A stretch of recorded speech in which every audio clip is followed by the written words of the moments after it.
Hi, I'm Momma Gail Wyatt, and I just wanted to share a pie crust recipe with you today. I know making a pie crust can be really intimidating for some people.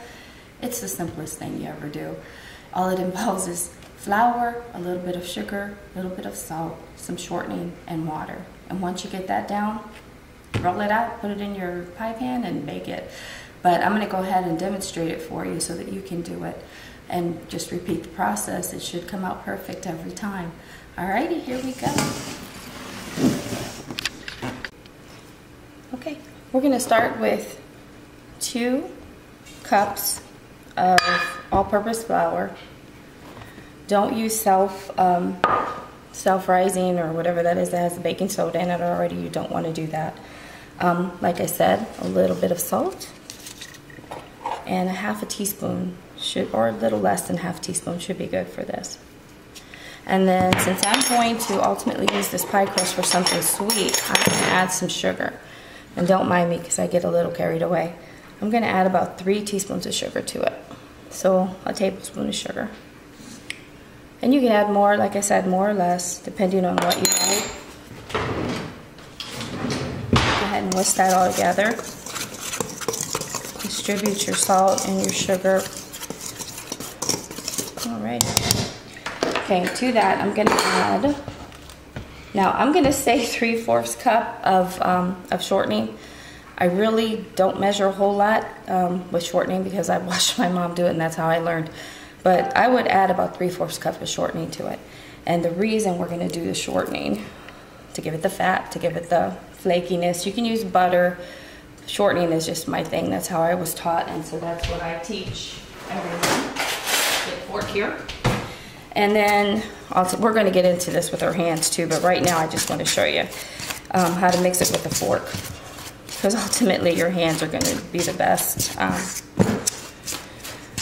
tools you have in the kitchen, especially when you're making pies. I'm trying to keep that still for you. I'm just going to grind that up in there, mix it all together. I have a couple tricks too for my pie crust. I shouldn't be telling this because I have my own baking business, but I think I'll go ahead and share that too because it might benefit someone out there. When I'm making coconut cream pie, I mix a little bit of coconut in it. When I'm making lemon meringue pie, I mix a little bit of lemon zest and a little bit of lemon juice in it. So there's a couple tips for you. I'm not going to give you the rest of my tips. But I did want to share that with you because your pies will be awesome. People bite into it, into your crust, and they'll just be like, what is going on? So good. Okay, get my rolling pin ready. Set that aside. Now, we're going to go in with our hands. I told you, your hands in the kitchen, your best tool. And I'll show you why. Once you crimp it, let it flow through your fingers. Yes, my hands are clean. I wash my hands about 100 times a day, sometimes more, because I bake all day. But I'm glad you asked. And you can see when you start to get that crumbly, those crumbles in it, and you get some large, some small, that's exactly what you want because that's what's going to make your fluffy crust. I could talk this morning, I'd be all right. Okay. See the coarseness? All right. Get a little bit more mixed up there. It almost looks like it changes the color, which it probably does. It turns from ivory or from cream to like an ivory color. Okay, we got that mixed up. Let's put some water in there. I wish I could talk this morning. We're gonna go ahead. I've got a cup of water here, but I'm not gonna use a cup of cold water. Remember cold water for pie crust. I just start pouring. And I'm gonna start maybe with 1/4. Mix that up. When you're making your pie crust, like I said, your hands are gonna be your best tool because your hands are gonna show you when that pie crust is just above sticky. You don't want a sticky pie crust because when you roll it out, it won't work for you. Let's go ahead and roll it out in a little bit here. Check it. I need a little bit more water. Just keep your cold water handy because you're going to add. And this is where people get so frustrated with pie crust because the recipe says use this amount of water. Throw that out of your mind. It's not how I was taught, and that's not what always works. If you go out and buy that box pie crust, yeah, you're probably gonna get away with the 5 tablespoons of water, but not with the homemade pie crust. You're gonna have to fill. All right, check it out. See how it's coming into a nice ball there? This is perfect. It's just a little bit tacky, just a tad, but it'll be perfect for rolling. So I'm gonna take half of it because I'm just gonna make I think I'll make a cream pie out of this one. So take about half. Get my ball. And I'm sure when you were younger, your mom and grandma said, don't play with your pie crust. Yeah, don't work it too much because you'll make it tough. Going to go ahead and get some flour here on the counter. All right, to roll that out. Get some flour down. Push that down a little bit.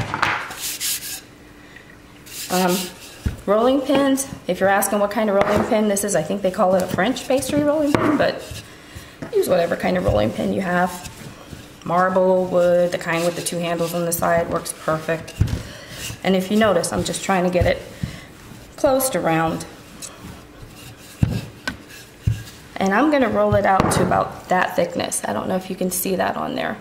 It looks to be about a little more than 1/8. If you like really thick pie crust, hey, go for it. You can make it whatever thickness you want. But for this pie, I'm gonna go ahead and just use the 1/8. Let's clean off some of this flour here. I already have a pie pan. It's just an 8-inch round pie pan that I've sprayed with some canola oil. You can use vegetable oil, butter it, whatever sounds good to you. Fold your pie crust, unfold your pie crust. Lay it in there. Now a lot of people, you can tell I'm gonna do what I do here. Okay, get your pie crust all situated in there. Probably should have rolled it out a little bit more, but that's okay. It'll work, and it's really good. We'll call it rustic.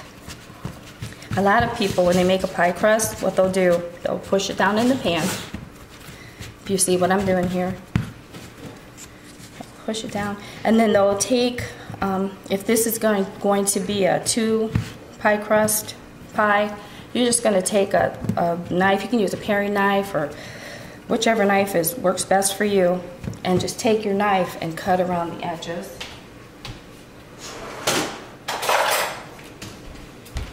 You just cut around the edges there, and you see how easy that works. Very easy. No big trick to it. Your pie crust is almost ready. If this is going to be sweet pie, a sweet pie that you're going to bake off first and then fill, I always want to poke holes in it, because just like any crust, once it goes into the oven, it's going to swell. It's going to, what is the word I'm looking for? It's going to rise. And then you just have a bunch of pie crust risen all over the place. But if you do this, you should have a pretty good chance for having a nice, beautiful pie crust. See? Very simple. If you're handy and you really like working with dough, and that's just your thing, like I love dough because I love to bake, take your pie crust and just crimp it. We'll make it real pretty.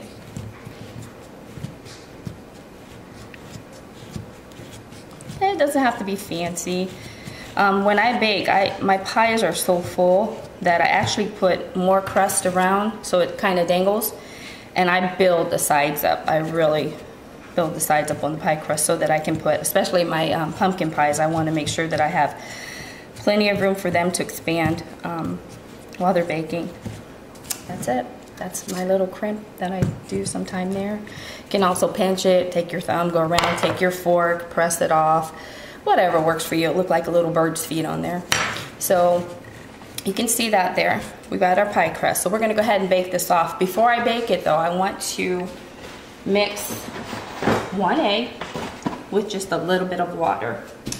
And let me grab my oatmeal. Sorry about that, I should have all this handy. But hey, the point is we're trying to learn how to make a pie crust. Throw that off. Use my fork, Like I said, we're gonna take 1 egg, just a teaspoon or so of water. Perfect. Blend it up. Blend, blend, blend, blend. Sing while you bake. You'll feel better. I'd have music playing normally, but unfortunately with copyright laws, I don't want to infringe on anybody's copyright. Okay, take my little paintbrush, my little handy dandy. I love these brushes. You can buy them right at Walmart or any store, dollar store probably. Just take it, paint your crust.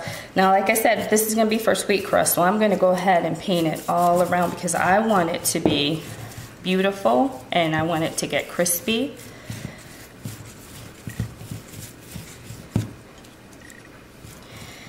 And brown. And this egg wash is going to make it all of those things. Okay.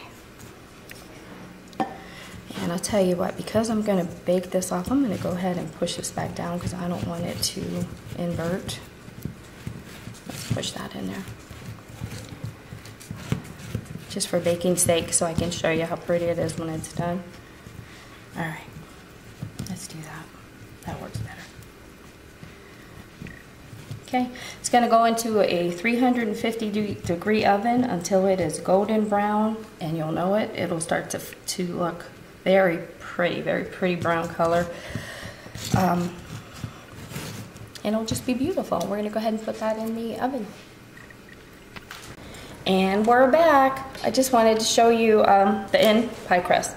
If you notice, it's very golden brown, and you can see that it's flaky, crispy, and I just kind of wanted to leave it like this so that I can just show you how it's going to turn out. You can use this pie crust for tarts. You can use it for anything you want. Like I said, if you want to be really fancy, like I do when I bake my pumpkin pies or when I bake the pies that I sell, I like to go around and put a nice big bead around it and crimp it. And I'll post some of those pictures of the pies I've made on my YouTube channel just so you can get an idea of what I do.